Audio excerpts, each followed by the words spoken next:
شروع اللہ کا نام لے کر جو بڑا مہربان نہایت رحم والا ہے۔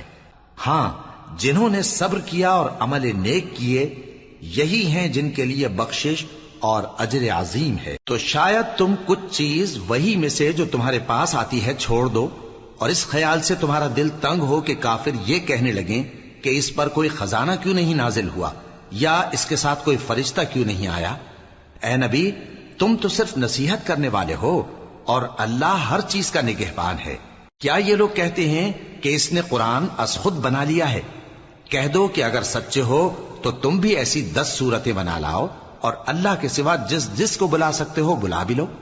پس اگر وہ تمہاری بات قبول نہ کریں تو جان لو کہ یہ قرآن اللہ کے علم سے اترا ہے، اور یہ کہ اس کے سوا کوئی معبود نہیں۔ تو کیا تم لوگ اسلام لاتے ہو؟ جو لوگ دنیا کی زندگی اور اس کی زیب و زینت کے طالب ہوں، ہم ان کے اعمال کا بدلہ انہیں دنیا ہی میں دے دیتے ہیں، اور اس میں ان کی حق تلفی نہیں کی جاتی۔ یہ وہ لوگ ہیں جن کے لیے آخرت میں آتش جہنم کے سوا اور کچھ نہیں، اور جو عمل انہوں نے دنیا میں کیے سب برباد، اور جو کچھ یہ کرتے رہے سب ضائع ہوا۔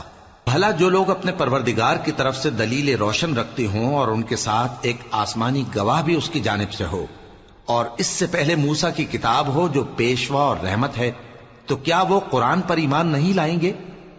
یہی لوگ تو اس پر ایمان لاتے ہیں، اور جو کوئی اور فرقوں میں سے اس سے منکر ہو تو اس کا ٹھکانہ آگ ہے۔ تو تم اس قرآن سے شک میں نہ ہونا، یہ تمہارے پروردگار کی طرف سے حق ہے، لیکن اکثر لوگ ایمان نہیں لاتے۔ اور اس سے بڑھ کر ظالم کون ہوگا جو اللہ پر جھوٹ باندھے؟